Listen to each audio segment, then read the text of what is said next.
በስመ አብ ወወልድ ወመንፈስ ቅዱስ አሐዱ አምላክ አንድ አምላክ በሚሆን በአብ ወወልድ ወመንፈስ ቅዱስ ስም አምነን ጥቅምት 6 በዚች ቀን የታላቁ ነቢይ የሳሙኤል እናት ቅድስት ነቢይ ሐና አረፈች። ይህችም ቅድስት ከሌዊ ነገድ ናት። የታህራም ልጅ ሕልቃና አገባ። ፍናን የምትባልም ሌላ ሚስት አለችው። እርሷም ወላድ በመሆኗ ሐና ልጅ ስለሌላት መካን ስለሆነች ሁልጊዜ ትገዳድራት ነበር። ሐና ግን ፈጽማ በማዘን አትበላም አትጠጣም። ባሏ ሕልቃናም ያረጋጋታል፣ ማረጋጋቱንም አልተቀበለችውም። በሊቀ ካህናቱ በኤሊ ዘመን ወደ ቤተ እግዚአብሔር ወጣች። እያለቀሰች እና እያዘነች በእግዚአብሔር ፊት ጸለየች። እንዲህም በላ ስትል ስለትን ተሳለች። አቤቱ ልጅ የሰጠህ እንደሆነ በሕይወት ዘመኑ ሁሉ ለአንተ የሚያገለግል አደርገዋለሁ። ካህኑ ኤሊም አያትና እርሷ የወይን ጠጅ ጠጥታ እንደሰከረች አሰበ። እርሷም በዝምታ በልቧ ትጸልይ ነበርና በቁጣ በተግሳጽ የወይን ጠጅ ጠጥቶ ወደዚህ ወደ እግዚአብሔር ቤት ለምን መጣሽ? አሁን ሂጂ፣ ስካርሽ በእንቅልፍ አስወግጂ አላት። እርሷም እንዲህ አለችው፣ የወይን ጠጅ ከቶ አልጠጣሁም። ልጅ ያጣሁ በመሆኔ በልቤ ያዝናለሁ እንጂ። ካህን ኤሊም አጽናናት፣ እንዲህም ብሎ ባረካት። የእስራኤል ፈጣሪ የለመንሽውን ይስጥሽ፣ በሰላም ሂጂ። በቃሉ ማምና ወደ ቤቷ ገባች። ከዚያ በኋላ ጸንሳ ወንድ ልጅን ወለደች። ስሙንም ሳሙኤል ብላ ጠራችው። ጡትም ባስጣለችው ጊዜ ወደ እግዚአብሔር ቤት ይዛው ወጣች። ወደ ካህኑ ኤሊም አቀረበችውና እንዲህ ብላ አስረዳችው። ከአሁን በፊት ልጅ ሰጠኝ ዘንድ ወደ እግዚአብሔር ስጸልይና ስለምን ያየህ ሴት ነኝ። ልመናዬም ሰምቶ ይህ ልጅ ሰጠ። አሁንም በሕይወት ዘመኑ ሁሉ ለእግዚአብሔር አገልጋይ ይሆን ዘንድ አመጣሁት። ከዚያ በኋላ ሐና እግዚአብሔርን አመሰገነችው። ልቤ በእግዚአብሔር አምኖ ጸና የሚለውን ጸሎትና ትንቢት እስከ መጨረሻው ተናገረች። ይህችም በዳዊት መዝሙር መጨረሻ ከሙሴ መሐላይ ቀጥላ ተጽፋለች። ከዚያ በኋላ እግዚአብሔርን አገልግላ በሰላም አረፈች። ለእግዚአብሔር ምስጋና ይሁን፣ እኛንም በጸሎቷ ይማረን ለዘላለሙ አሜን። በዚች ቀን በዋሻ ውስጥ የሚኖር ቅዱስ አባት አባ ጴንጤሌዎን አረፈ። ይህም ቅዱስ በሮሜ አገር በንጉሥ ቀይ ከሚቀመጡ ከከበሩ ሰዎች ወገን የተወለደ ነው። በታናሽነቱ ጊዜ ወደ መነኮሳቱ ገዳም ወስደውት በበጎ ምክር እውቀት እየተማረ በመጸለይና በመጾም በዚያ አደገ። ከዚያ በኋላ ከቅዱሳን ከ8ቱ ባልንጀሮቹ ጋር ወደ ኢትዮጵያ በንጉሥ አልሜዳ ዘመን መጣ። በአንድነትም ጥቂት ዘመናት ኖረው ከዚያ በኋላ እርስ በርሳቸው ተለያዩ። ቅዱስ ጴንጤሌዎንም ከታናሹ ተራራ ላይ ወጥቶ በርዝመቱ 5 ክንድ ከአግድመት 2 ስፋት 3 ክንድ የሚሆን ዋሻ ለራሱ ሰራ። ጠፈሩንም 1 ደንጊያ አነው፣ ከጥቂት ቀዳዳ በቀር በር የለውም። በውስጡም ሳይቀመጥ ሳይተኛ ያለመብልና ያለመጠጥ 45 ዓመት ኖረ። ቆዳው ከአጥንቱ እስከሚጣበቅ በእንባ ብዛት ቅንድቡ ተመለጠ። በሽተኞቹ በማዳን የዕውሮችን ዓይን በመግለጥም ብዙ ታምራትን አደረገ። በአንዲት ቀን በማታ ጊዜ እንጨት ተከለ። እስከሚነጋም ድረስ አድጎ ትልቅ ዛፍ ሆነ። ወዲያውኑም ደረቀና ደቀ መዝሙሩ ፈልጦ አነደደው። ፍሙንም በልብሱ ቋጥሮ ለማዕጠንት ወሰደው። የናግራን አገር ያጠፉትን መምናን የገደላቸው አይሁዳዊ ንጉሥ ሂዶ ሊዋጋው ንጉሡ ካሌብ ባሰበ ጊዜ በጸሎቱ ይረዳው ዘንድ ይህን አባ ጴንጤሌዎንን ለመነው። እርሱም በስራው ሁሉ ላይ ችሎታ ያለው እግዚአብሔር በጠላቶች ላይ ድል አድራጊነት ሰጥቶህ በደህና በፍቅር አንድነት ትመለሳለህ አለው። ንጉሥ ካሌብም ከናግራን አገር በደረሰ ጊዜ ከሃዲው ንጉሥ ከፊንሃስ ጋር ተዋጋ። ድል አድርጓቸው ከሃዲያን ሁሉ እንደ ቅጠል እስኪረግፉ አጠፋቸው። አባ ጴንጤሌዎን በጦርነት መካከል ጠላቶቹ ሲያሳድዳቸው እንዳዩት ብዙዎች ምስክሮች ሆኑ። ከዚያ በኋላ ንጉሥ ካሌብ ከድል አድራጊነት ጋር በተመለሰ ጊዜ መንግስቱን ትቶ በዚህ አባት እጅ መነኮሰ። ከዋሻ ውስጥም ገብቶ በጾም በጸሎት እየተጋደለ ኖረ። ይህ ቅዱስ አባ ጴንጤሌዎን ተጋድሎውን በፈጸመ ጊዜ ክብር ይግባውና ጌታ ኢየሱስ ክርስቶስ ወደ እርሱ መጣ።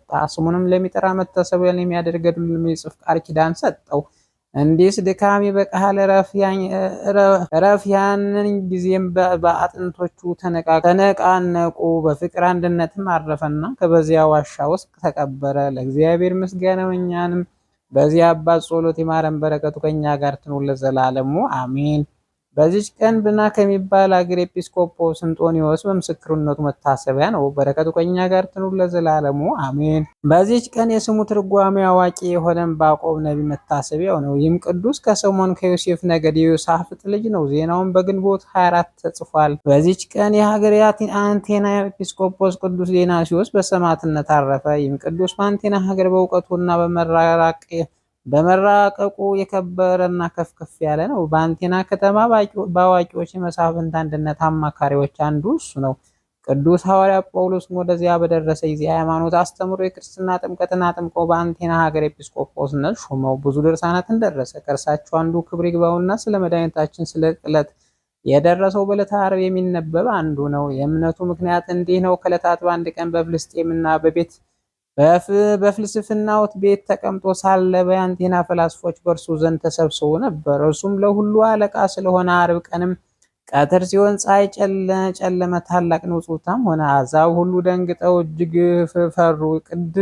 ቅዱስ ዲዮናስዮስም በዓለም ውስጥ የሆነው ጌታ ሆይ አስረዳኝ ብሎ ጠየቁት። የሆነውን ጌታችን ሆይ አስረዳን ብለው ጠየቁት። እርሱም ፀሐይና ጨረቃ ከዋክብት መረመረ፣ ጸጥ ብለው አገኛቸው። ደግሞም ባህሮች ጥልቁም በዓለም ዙሪያ ያለው የውቅያኖስ ባህር መረመረ፣ እርሱም ጸጥ ብሎ አገኘው።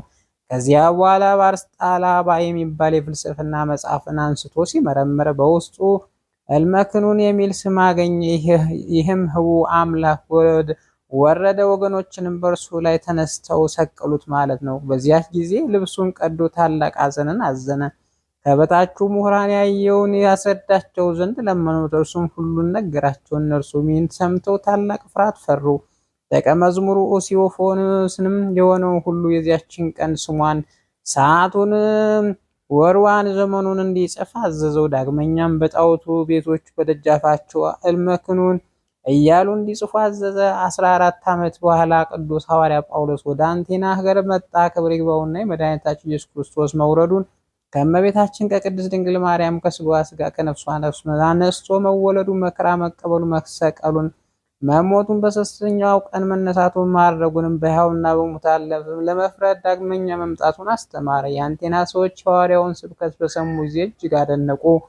ወደ ዲዮናስዮስም ሩጠው እንዲህ ብሎ ነገሩት። አንድ ሰው ዛሬ ወደ ሀገራችን መጥቶ እኛ የማናውቀውን ወይም ከእኛ በፊት የነበሩ አባቶች የማያውቁትን በአዲስ አምላክ ስም አስተማረን። ዲዮናስዮስም ልኮ ሐዋርያው ጳውሎስን ወደ እርሱ አስመጥቶ በሀገራችን ውስጥ በአዲስ አምላክ ስም የምታስተምር ምንድን ነው አለው። ቅዱስ ጳውሎስም በአደባባያችሁ መካከል አልፌ ሲሄድ በአማልክቶቻችሁ ቤቶች በደጃፍ ላይ እልመክኑን የሚል ጽሑፍ አየሁ። ይህንም የማይመረምር አምላክ ወረደ ማለት ነው። እኔም ለእናንተ የምሰብከው ይህንን ነው ብሎ መለሰ። በዚያን ጊዜ 14 ዓመት በፊት ያጻፈውን ያ መጽሐፍ ያመጣው ዘንድ ኢዩሱፍዮስን አዘዘው። ሁለተኛም ጊዜውና ወራቱን ሐዋርያውን ጠየቀው። እርሱም በመጋቢት ወር በ27 ዓርብ ቀን በ6 ሰዓት ክብር ይግባውና ጌታ ኢየሱስ ክርስቶስ ያን ጊዜ እንደተሰቀለ ፀሐይም ጨለመ፣ ምድርም እንደተናወጠ አስረዳው። የአንቴና ሰዎችን በሰሙ ጊዜ ከቅዱስ ዲዮናስዮስ ጋር ክብር ይግባውና በጌታ በኢየሱስ ክርስቶስ አመኑ። የክርስትና ጥምቀትን ማጠመቃቸው። ዲዮናስዮስንም በእርሱ ላይ ኤጲስቆጶስነት አድርጎ ሾመው። የቤተክርስቲያን ስርዓት የተረጎመ እርሱ ነው። ከዚያ በኋላ በባህር አቅራቢያ ወዳለው አገር በመሄድ በሐዋርያት ዘመን አስተማረ። ብዙ ወገኖችን ክብር ይግባውና በጌታችን አሳመነ። ድንቆች የሆኑ ብዙዎች ታምራትን አደረገ። ከሃዲ ንጉሥ ጠማቲያኖስም ይዞ ጽኑ ስቃይን አሰቃየው። ከዚያ የነበረች ራሱን በሰይፍ ቆረጠው። የተቆረጠች ራሱን በእጁ ይዞ 2 ምዕራፍ ያህል ጎዳና ተጓዘ። ሁለተኛም የደቀ መዛሙርቱን የኡሱፎንስና የኡሩያኖስን ራሳቸውን ቆረጠ። የሰማዕትነትን አክሊልን በመንግስተ ሰማያት ተቀበሉ። ለእግዚአብሔር ምስጋና ይሁን፣ እኛንም በሰማዕታት ጸሎት ይማረን፣ በረከታቸው ትድረሰን ለዘላለሙ አሜን። በዚህች ቀን ቅዱሳን ርዋቅና እንጦኒዎስ በሰማዕትነት አረፉ። የአባ በጸሎተ ሚካኤል መታሰቢያ ነው። በረከታቸው ከኛ ጋር ትኑር ለዘላለሙ አሜን።